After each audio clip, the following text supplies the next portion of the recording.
The entrance of the Mother of God in the temple, the theological focus of that feast is that in the Mother of God, we now have a living temple of God. We don't, what went before, all of the texts of that day talk about, how everything in the temple of the Old Covenant, the Ark of the Covenant, the manna, the jar, the staff, everything there, the Holy of Holies, was there to lead up to something. And today it's been fulfilled because now there is a temple of flesh and blood that's going to become the true temple of God in becoming the Mother of Christ. The temple enters the temple, really, is what's being said in Father David. In the Thessalonian, are all those particulars in there? Talk about the rubrics, do you mean? Yeah. Yeah, most of them are in there. They don't necessarily give you some of these little touches, though. But it does tell you how to elevate the cross. Yeah. If you do that, though, and you have two deacons to hold your arms, it's much easier.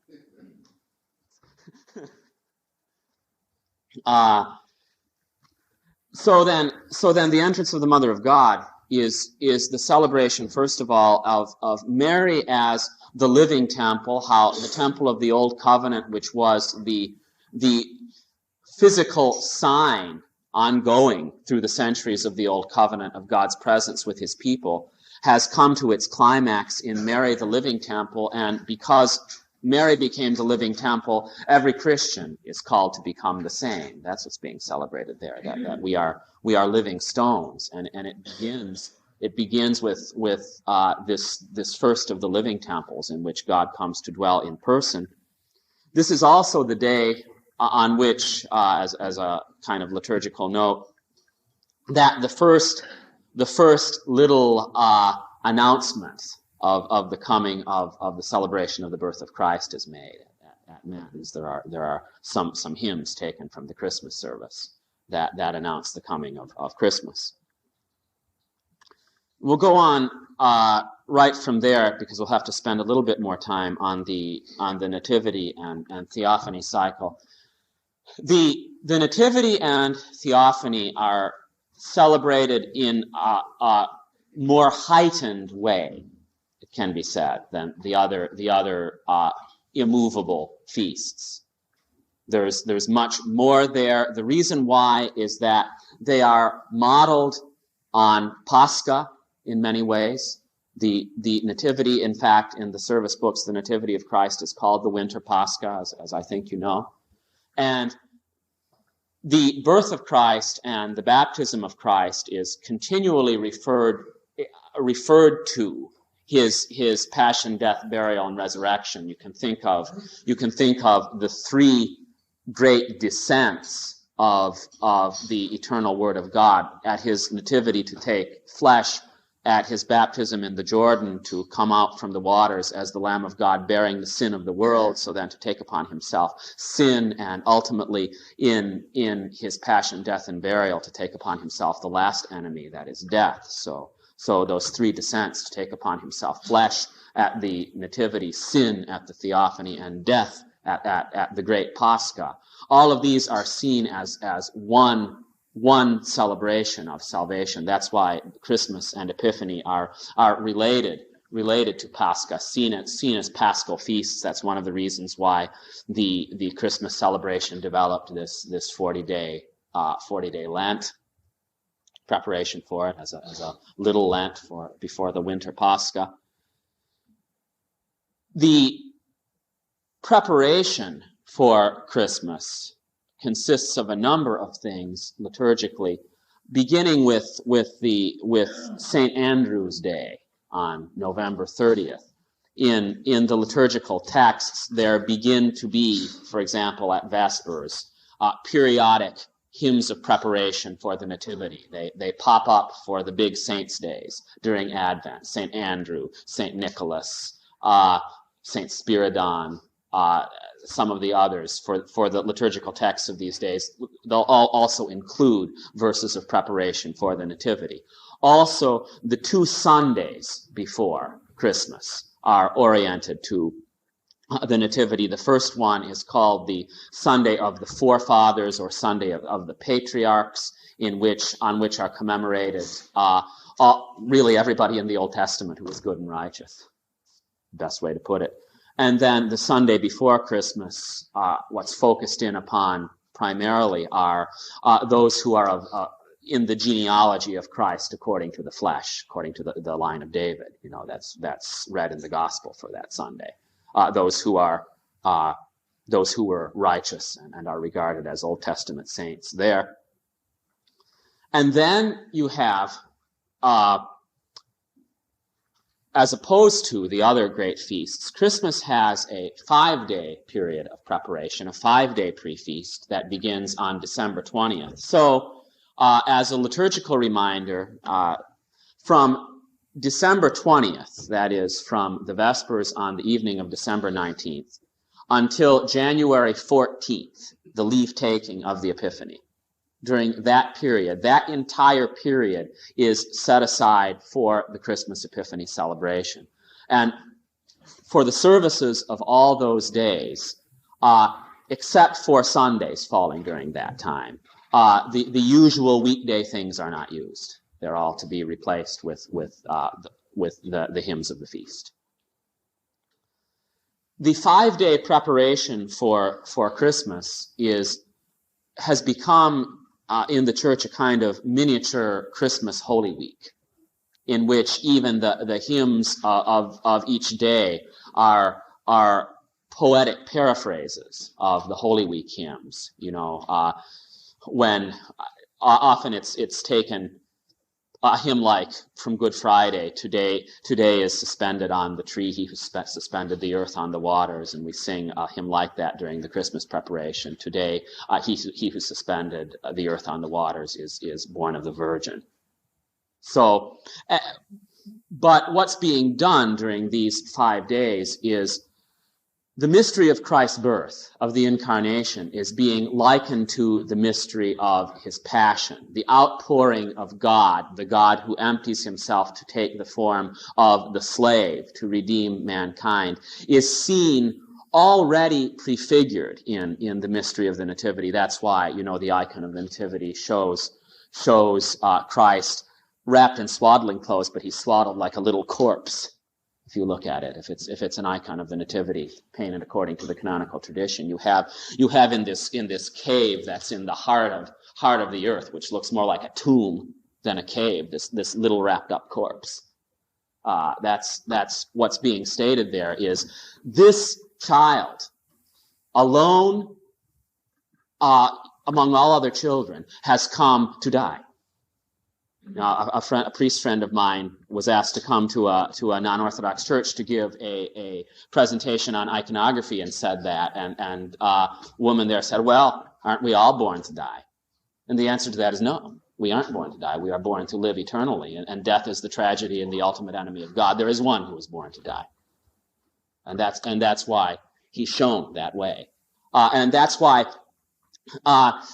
If you go through those 5 days before Christmas, where the manger is likened to the tomb, and the manger is either likened to the tomb on the one hand, or since it's a feeding trough, it's likened to the Eucharistic table. You see, it's a much different atmosphere that's being produced there by the church than the atmosphere of not only the secular Christmas, but even, I would say, to a great extent, the Western Christmas in general. There's a great solemnity there. It's the same solemnity as one has during Holy Week, being recreated in the church's atmosphere for Christmas. And that sometimes for Westerners takes a while to digest, because we like to be merry, and there's nothing wrong with that. But that merriness sometimes degenerates into a sort of superficiality that surrounds the Christmas celebration. And I'd say the temptation toward that of everybody is there for everybody in the church. And these days, with their liturgical texts before Christmas, are a good antidote against that. I'm not in my church, I'm not able to have daily services, but I did do those 5 services for the nights before Christmas, and it was interesting to see. I didn't make a big thing telling people they really should come, and if they don't come, they're being worldly and rotten. I just said, they're here, and they're here, and this is the gift the church gives us to prepare for the celebration of the incarnation. And the response was incredible. Really, nearly everybody came every night. I was astonished by it. I never had any kind of response like that to those services before. But I think if you offer people the spiritual riches of the church during the most secular time of the year, you'd be surprised how they respond.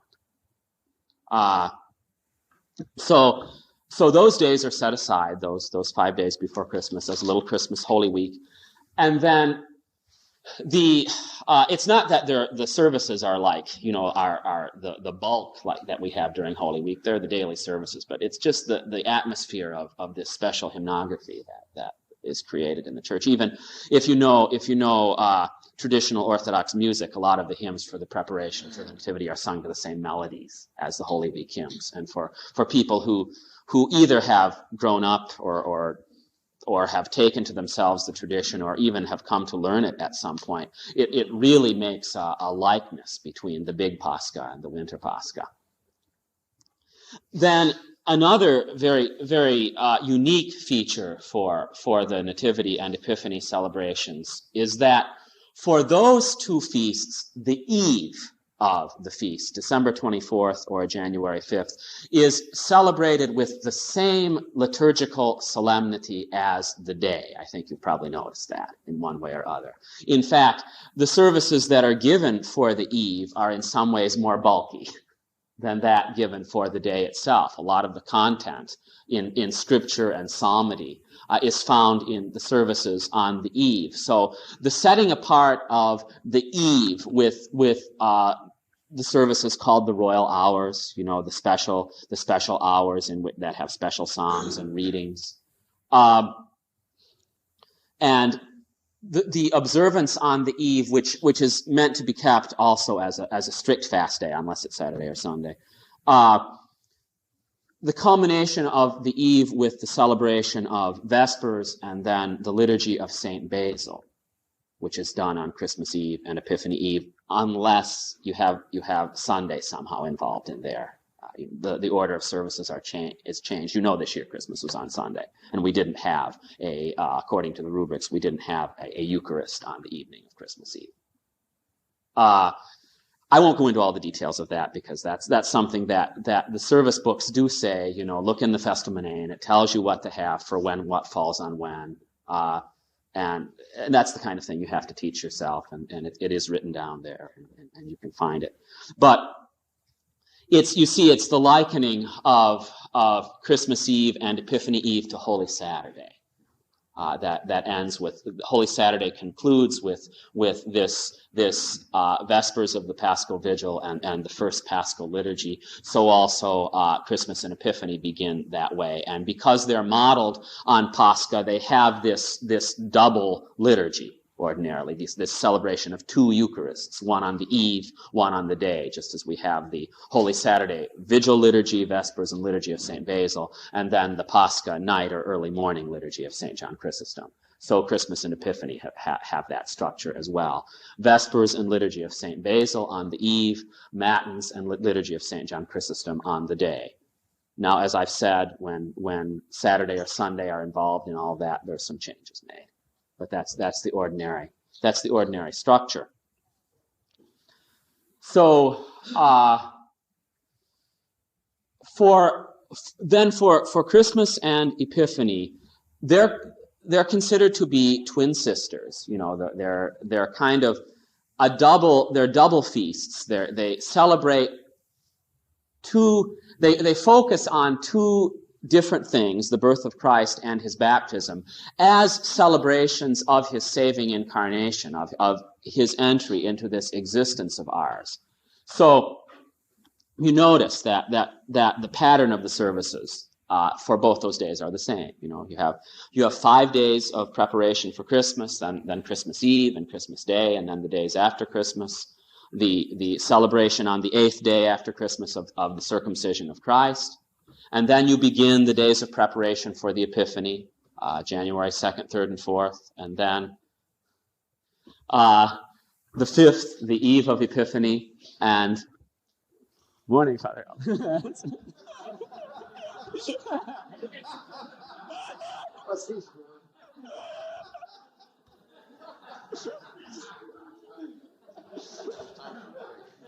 You all need a break? Let's take a brief break and continue after the break.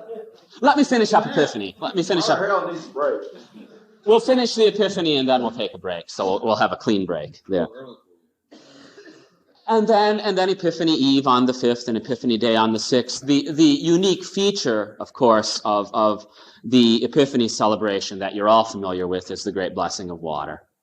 That's done sometimes on the eve, sometimes on the day, sometimes on both, sometimes once inside, sometimes once outside. It can be done really when the most amount of people are assembled for whatever service you're having. And that water is seen, of course, as the sign of the transfiguration of the created world, of the universe. That it's not just holy water as opposed to all the rest of the water which is unholy.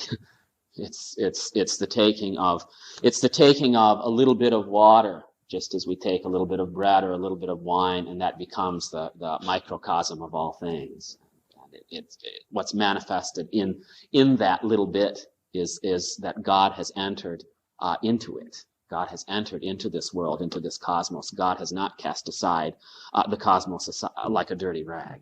He's redeemed it, transformed it. So that's what that celebration of the great sanctification of water is. It's a very, very visible way of celebrating the incarnation, the fact that since Christ entered the Jordan, Christ has entered into all water, and all water has become that eternal Jordan. That's the river that goes to the kingdom of heaven. So the same thing for the blessing of the homes. That's it's really that's simply an extension of this sprinkling of the church building and the people in the church with this blessed water, and then you go, which is a kind of renewal of baptism, not a repetition of it, but a renewal of it, and then you go and renew also that in everybody's homes every year. So, any questions about this material so far? Is this sort of thing profitable? It's however tired. Say a little bit more about the Christmas Epiphany cycle, particularly in regards to Christmas as being a time that has been claimed by the world in this society of ours, and that therefore I certainly believe that it is the task of the Orthodox Christian and the Orthodox churches to claim it back. The way to do that is through the riches of the church's liturgical life, and therefore, to speak of specific matters, you might notice that, in various churches and various jurisdictions, good and bad are found in all, that the world has made inroads to varying extents in regards to the Christmas cycle and the Christmas fast and everything that comes with it. That sometimes the essential principle of celebration, that there cannot be any celebration without anticipation, that there cannot be any feast without a fast, particularly a great one, such as the Nativity of the Lord, and that the celebration begins with the celebration on the 25th. That's why we have the post-feast of Christmas and the fast-free time, and that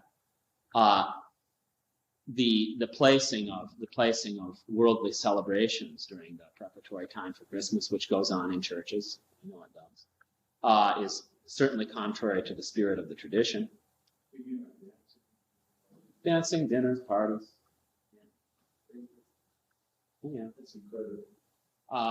Sometimes the nativity fast is completely ignored, and I don't want to get on my soapbox about that too much right now. But because our focus here is liturgical, but what is more and more becoming the case, except in communities that try to resist it, and I've seen this as much when I was in the OCA as I do now, is that Christmas liturgically is reduced to one service, the Christmas liturgy, which is celebrated sometime. Sometimes it's done on Christmas Eve at a convenient time, 7 or 8 o'clock at night. That's it. It's done, and that's all there is. None of the offices, no Vespers, no Matins, no services of preparation, no services following. Well, to do that simply deprives the church of being able to partake of the spiritual banquet. There's no way to feast on the wealth of what the tradition has given us by doing that. And if you in your own place are surrounded by that, my hope and prayer would be that you not succumb and do the same thing, and that you try to do as much as is possible for your own community, as much as you're capable of doing. But certainly with the round of services that I know, even our smaller churches have more than Sunday liturgy. If we don't have daily services, we at least have some things during the week, some Vespers, some morning prayers. Certainly for Christmas, an attempt could be made to enact, the full observance of the eve and the day, not just boiling it down to one convenient liturgy sometime. So that as Father Schmemann used to say, the pajama liturgy on Christmas morning can go on in full splendor.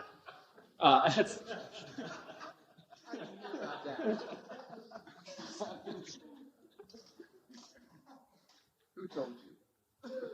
I don't know. Has it been to your church? Yeah. We don't celebrate Christmas.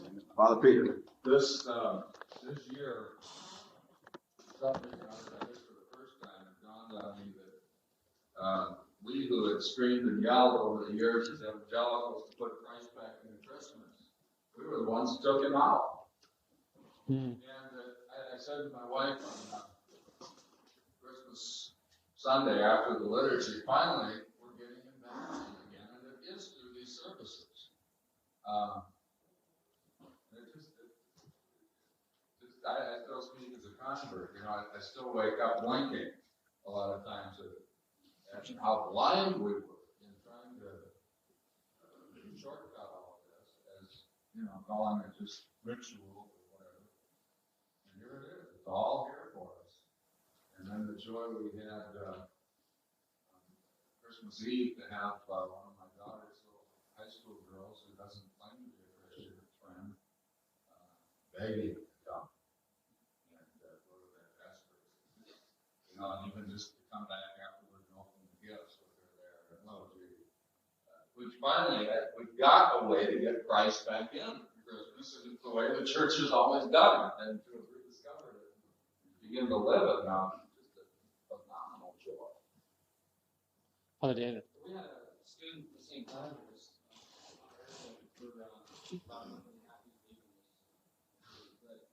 while he was there, he helped us to put our video services. Mm-hmm. And during the services, he's a really fine sharer. But during the services, I actually discovered that I had, in the Christmas season, actually missed part of that penitential side. I'm not going to, but because the hymnology, the services that have all of that in there. And after the week, I actually felt, during that week, I literally lived into the nativity. Yeah. And it convinced me that this liturgical side of that whole week was really something that could be done. content of it, because it is penitential on one side. I mean, that's what struck me. Oh yeah, of those days of preparation before Christmas, there's a decided penitential streak to the atmosphere. And it surprised me because of it's a total different atmosphere from east and west. Oh yeah, yeah. That's I told this story. We have enough time to waste 2 minutes on a story. I told this story when I came over. Another priest and I came over to give a little Advent retreat in the great church of Yakima, and it was a story from St. Vladimir's days for me. My third year there, there was a crisis in the seminary community because the cook of the preceding year had quit, and they couldn't find anybody to be cook during the summer. They had to hire a new cook, and it was always usually somebody from the community in one way or other, or somebody who was Orthodox and acquainted with Orthodox life in the seminary, and the fasts and the feasts, and they just couldn't find anybody. So they had to advertise to a regular agency and get a cook from an agency for that 1 year. It was a disaster. And we got a lady called Sheila from Barbados. And so Sheila from Barbados was gradually explained to her, Wednesdays and Fridays and fast days and feast days and special days like the exaltation of the cross. She would shake her head and wander about the kitchen muttering. And then came the beginning of Advent. And Sheila was told about Advent about a week before Advent started. And she was heard stomping around the kitchen that day saying, "They fast for crucified Jesus. Now they fast for baby Jesus. What's next?"